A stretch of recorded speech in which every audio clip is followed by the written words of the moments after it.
So this video, I wanted to show you guys one of the simplest techniques that you can use. And it's simply just mixing two colors like I'm showing you right now. You use your heat gun to move the wax around until it's mixed the way you want it to be.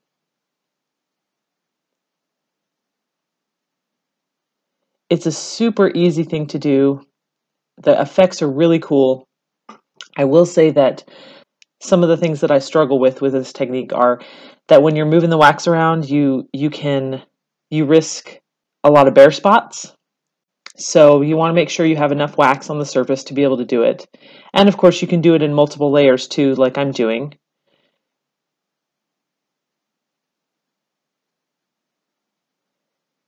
You also, one thing to bear in mind is that, at least for me, I have a tendency to mix too much. And I think the results are better when you use a light hand. But gosh, it's so fun to see the wax move around and the colors merge, and sometimes there's little cells that emerge, and then you see as the wax cools, things continue to move around until everything's solid. And it's something you have control over, but at the same time, the results are very organic and you never really know exactly what it's going to look like. And it's just a really fun way to create kind of abstract effects in your encaustic paintings.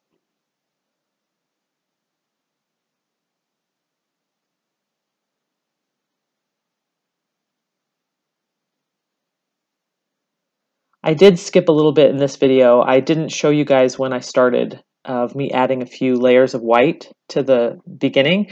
I figure that I've done that a lot in some of my older paintings, and it gets kind of redundant, and I didn't want, sometimes the videos can get kind of long, and I didn't want it to be longer than it needed to be. So I thought I'd just start out with a piece that had base layers of wax already on it.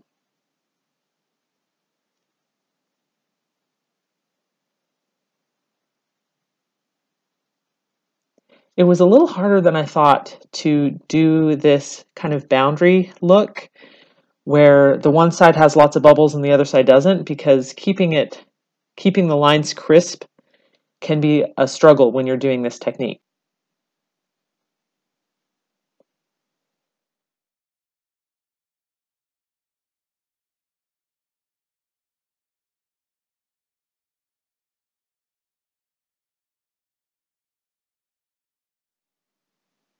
Again, here, just a reminder, when you're fusing bubbles like this, you fuse as gently as you can.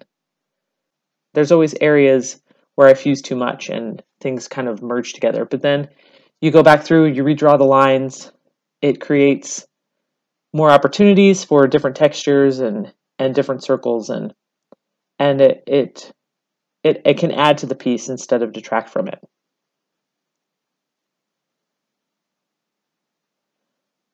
Another reminder too is when you start to redraw your lines, wait for the wax to cool a little bit. You don't want to be drawing in the wax when it's really, really hot. You end up carving away too much wax. You want it to be warm, but you want it to be not super hot.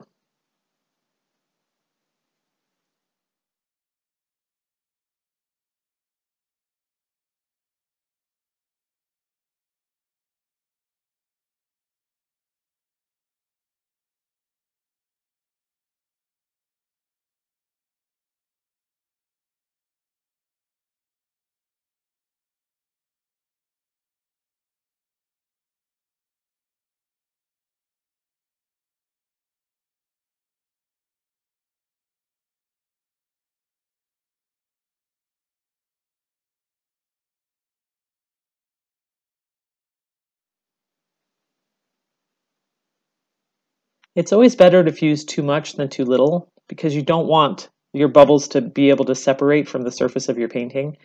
So if you need to do a few fuses separated by some cooling time, that's a perfect way to do it.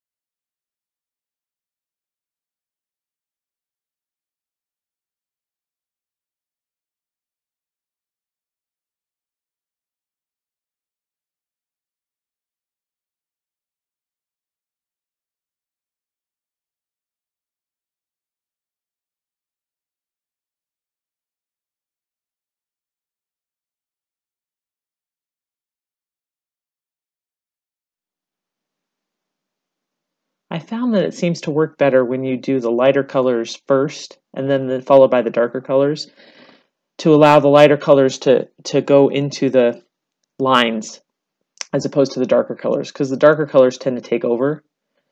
And I've found that I get a little bit more of a contrast, a little bit better of a blend if I put the lighter colors in the lines first.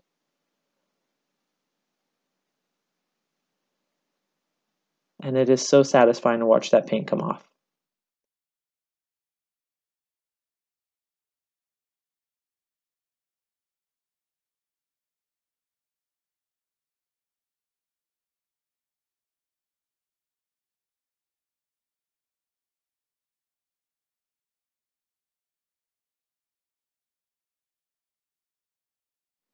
Now this was kind of a mess up. I thought I'd draw some patterns on some of the bubbles, but I didn't really like it. I didn't have a fine enough brush to get the details that I wanted. So I ended up just carving into some of the bubbles with my awl, adding some circles and lines and curved lines and things. And then I filled them with oil paint and removed it from the surface again. So I did another layer of paint. But that turned out much better than actually just painting details on.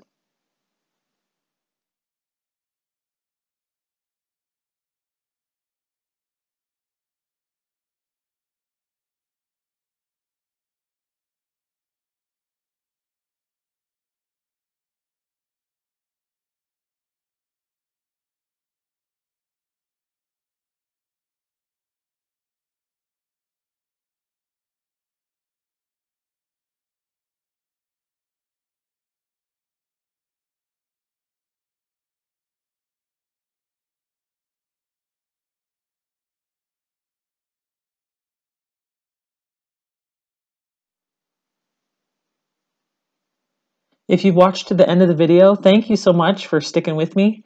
If you were just interested in that first technique, I'd love to see your results or to hear comments about how it worked for you.